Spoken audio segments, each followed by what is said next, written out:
recording now. Okay. Yeah? Yeah, that's fine. So if we start by you introducing yourself maybe, I don't know, you're from Grimsby, were you born here? Or? Yeah, I was born in Cleethorpes actually, Freeston Street, Cleethorpes. Well, then I went to live in Healing when I was about 4, and then got married and came here in 1959. And how did you go about getting your job at the ice factory? The ice factory, my father worked down docks at the Grimsby Plumbing Company, and he'd heard that they wanted apprentices at the ice factory, and he got me an interview, you know, so I went and had this interview there and got the job. That was quite exciting. The engineer was a great engineer, a chap called Len Shaw, and he was a rough and ready sort of guy, a very, very good engineer. And they were asking me questions, and then the manager came in, and he was the real aristocrat, you know, with the bowler hat and trouble at mill type of chap, you know. But so I got the interview and got the job, so that's how I got there, an apprentice fitter and turner. Yeah, so. And how long were you an apprentice for, was it? Well, it was, what was it, it was 4 years apprenticeship I think, but I was deferred national service, you know, to do the 4 years. Actually, the manager, Mr. Fleming, the one that was the aristocrat, you know, he tried to get me off because I went in by just one day. If I'd have taken my final exams at college, one day later, I would have missed the call-up. I wouldn't have gone in at all. But anyway, it didn't work. He didn't beat the government. so I did national service and then came back to the ice factory. And can you remember your first day there? What that was like?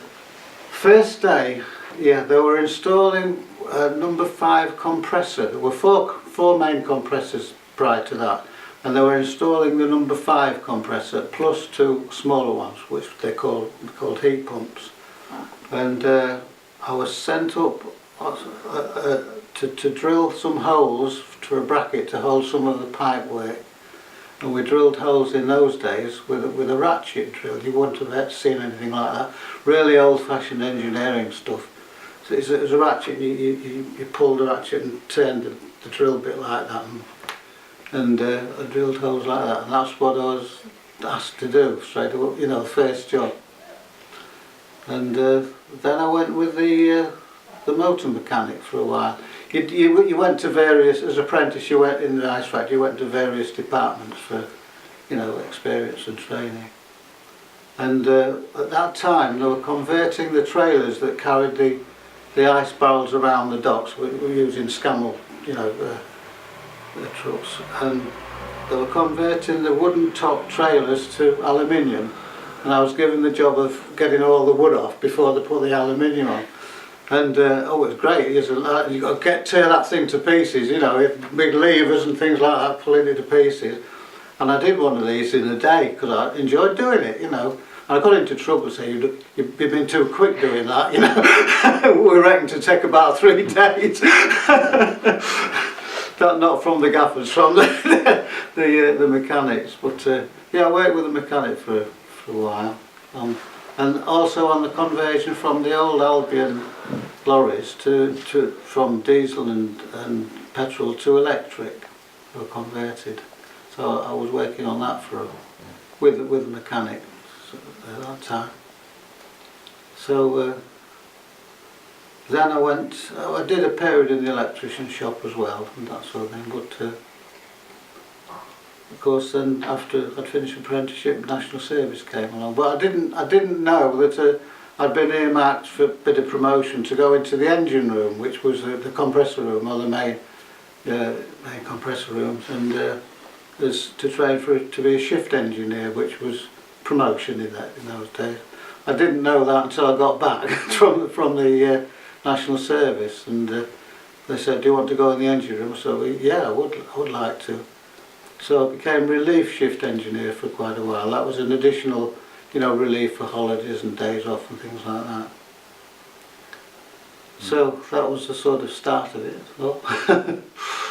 But you were there for a long time, weren't you? Did you progress from there to... Yeah, I got to be a full-time shift engineer and that lasted what, about 12 years, I suppose. I think around 75 I asked if I wanted the chief engineer's job, because you don't say no, do you really? No, you can't. So I got, I think it was about 1975, I came off the shift and worked with the then as chief engineer for a while, and then became chief engineer. So until it closed down. Yeah. So I don't know how many years that would be. Like 20 years or something. I can't remember now. Okay. So that was when I started to worry about things. You know, I mean, it was important that the ice went out every day. I mean, it was vital to the industry. I mean, if they didn't have ice, everything stopped, really. I mean, merchants had to have the ice, so some had their own little ice makers, but of course the trawlers went to sea with ice. They weren't refrigerated in those days. So it was absolutely imperative that the ice went out every day. And I don't think there was a day that the ice company ever failed to produce the ice that I can remember. Pretty close sometimes with various things going wrong, but you know, that's the way it was. And of course the early days were sort of 800 to 1,000 tons of ice going out in busy times. I can remember, was I still apprentice? I think probably I was. You got a double week's wages if the record for the ice output for a week was beaten, and it happened once as far as I can remember. We all got a double week's wages. It didn't happen anymore, unfortunately, but anyway, that's the way it went. But I suppose it was a good firm to work for, really. I mean, everybody seems to think it was, you know, that worked there. But a lot of families sort of there, you know. So. Did any other members of your family work there, or? No, I was the only one. But there were others that dads worked there, and sons, and you know, brothers, and etc. Yeah.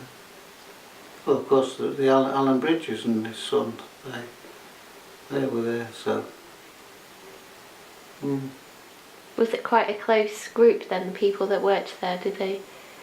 Yeah, I think it was really, yeah, because there were a lot that came and went, but the regulars, it was. It's a bit like a family, you know, in a way, in lots of ways. Yeah. So, how many people were employed there? Can you? Oh, about 120, I think, at the busy times, something like that. And it gradually reduced, and over the years until there were less, you know. We had to close the ice making tanks down. There was originally, how many tanks were there? I forgot now. 1, 2, 3, 4, 5, 6, 7 ice making tanks. But gradually 5 and 6 went, 7 went, and we were left with just the 4. Then finally there were just two ice making tanks left, you know.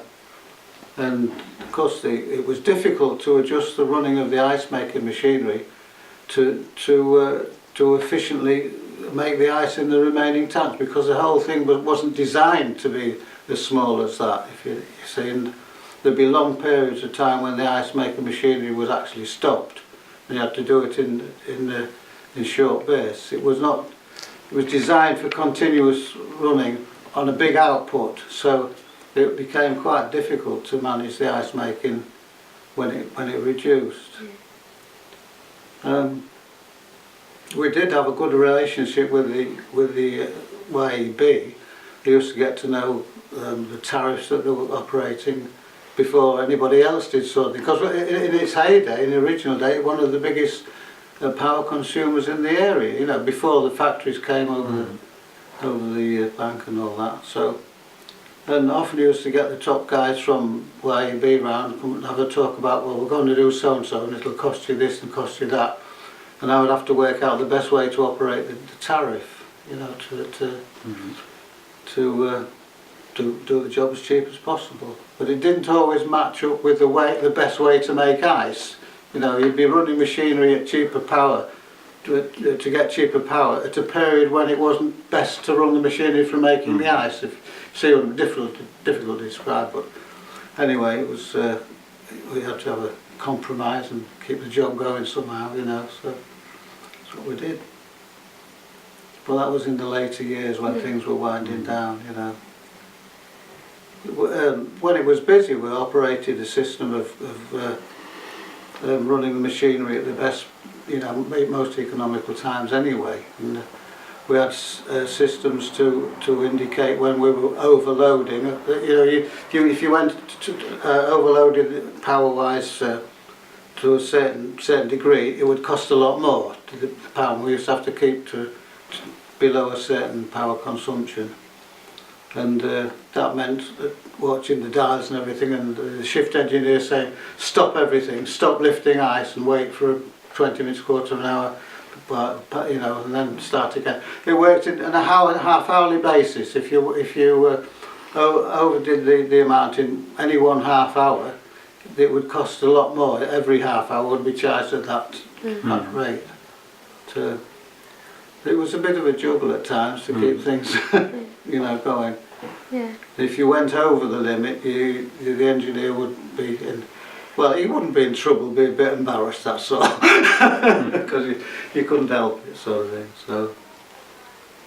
Yeah. Did it run through the night then? Was it? Oh yeah, it would run through the night.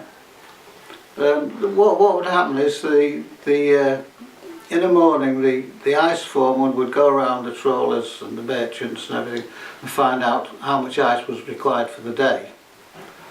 He would come to the shift engineer, and the shift engineer's job would be to allocate the ice to be lifted from each section of each ice making tank, and that was done. And then he would give that information to the chief engineer.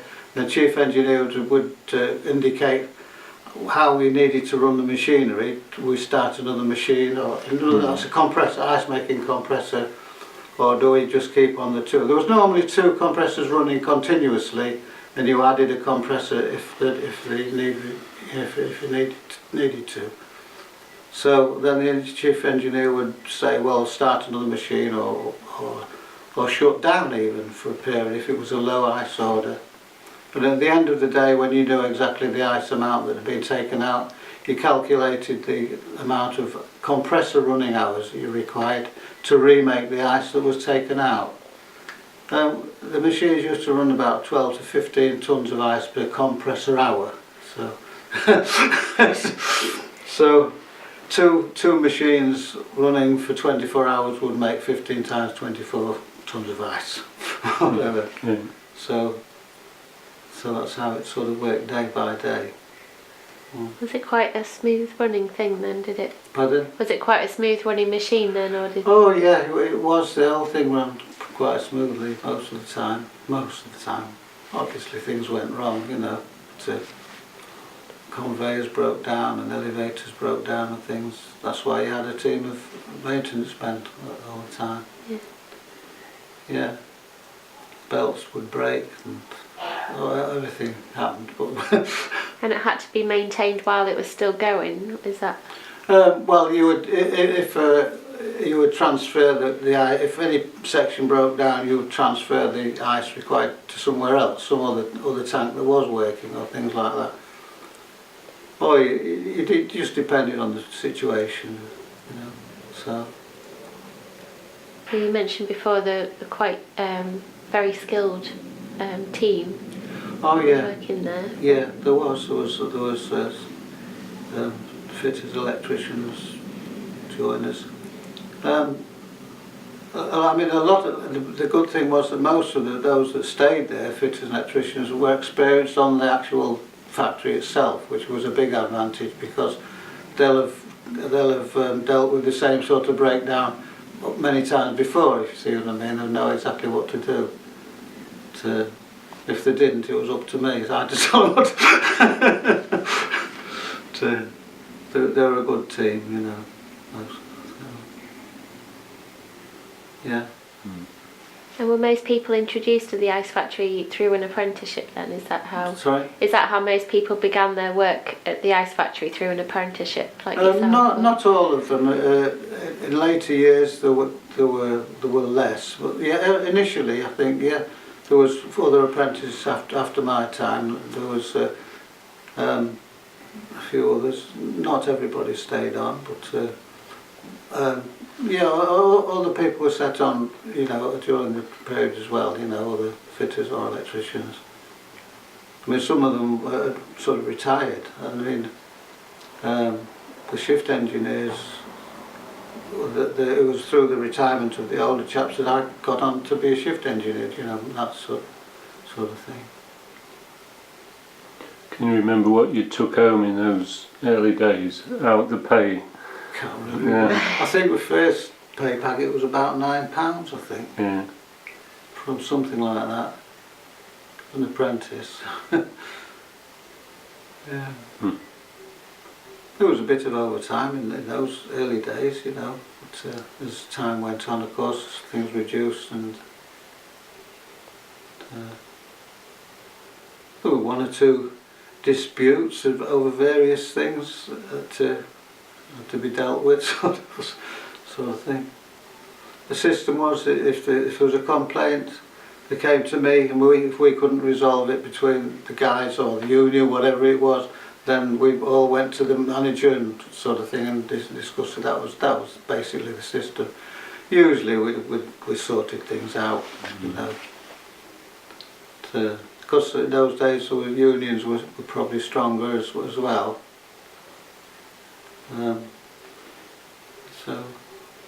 But there wasn't much trouble at all, really. Not really. Can't remember much anyway. Yeah. Long time ago now, come to think of it. Was it quite a hard day's work then? Can you remember when you first started, did you find it difficult? Well, probably not so much for the fitters. It depends on what happened. If you had breakdowns, then you were working, quite hard. And there were other times when you were just making parts, sort of thing, ready to replace replacement parts and things like that. So it was up and down really. But for the icemen, the men on the ice stage, a busy day would be quite a hard day's work. They'd be going all day pulling blocks of ice onto the conveyors and things like that. So that would be more sort of harder work for those guys. So I suppose. Yeah. We've heard say that like the engine rooms, you could eat your dinner off the floor. Yeah, very good. Everything, all the brasses spotless, were kept polished. Yeah, the floor was kept polished all the time. Yeah, it was like a palace, really. Yeah, not now, it isn't. It was kept spick and span. Terrazzo flooring, I think it was called. I don't know.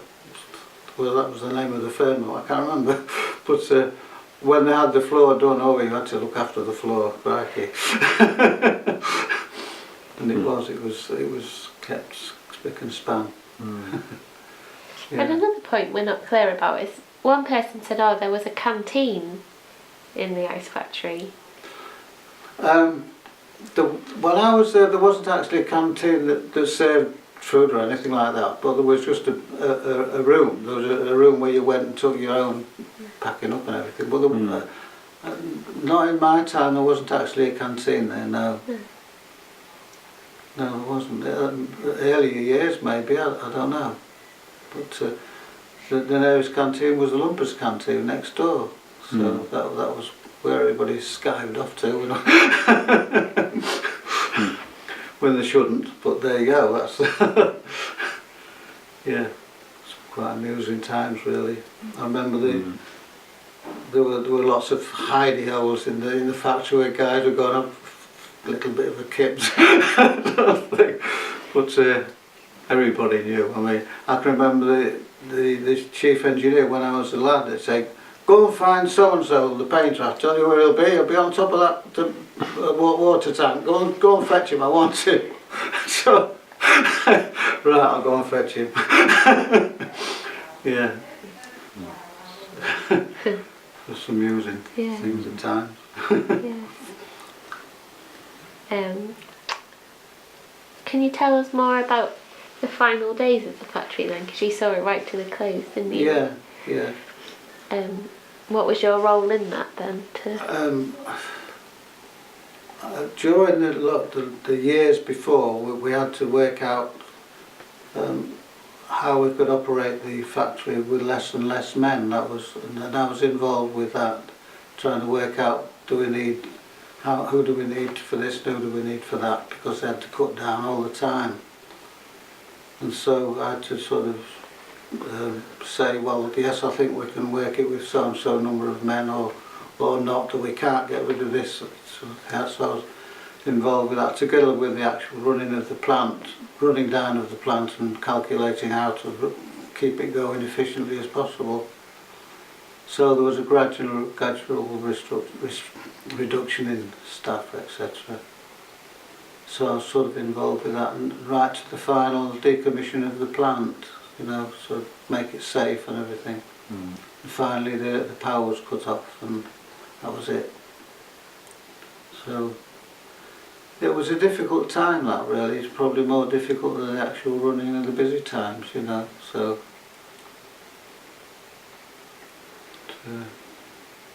quite sad really. It all stopped. We had 5 compressors, and at the end we were just sort of running one. That was about it. 1 compressor and 1 tank left, and just the amount of ice that was required. Of course, then there was another ice factory built on the docks. What did they call it? I've forgotten what they called them now. And they were beginning to take over a bit, but even that didn't last really very long. I mean, that's not there now. Because the merchants have their own ice making plants, and the trawlers are refrigerated. Well, what there is left of it now anyway. So. Have you ever revisited the ice factories since it's... Yeah, a couple of times, for that restoration programme, and when they did the coast to coast one with Mike Sunley, I was there then with them to help. How does it feel to go back then? Does it seem quite surreal? Or? Oh, it's terrible, really. I mean, everything's a terrible mess. Yeah. We've never been in, have we? I've only seen pictures. No. So I watched the programme, the Coast programme. Yeah. There'll be a lot of standing water inside because of the roof. Not really. No, it's because it would all disappear down the foundations. Any water that came in, it's nowhere for it to stay. I mean, part of the plant, there was a lot of water went into the foundation and was pumped away. A lot of it was recycled. So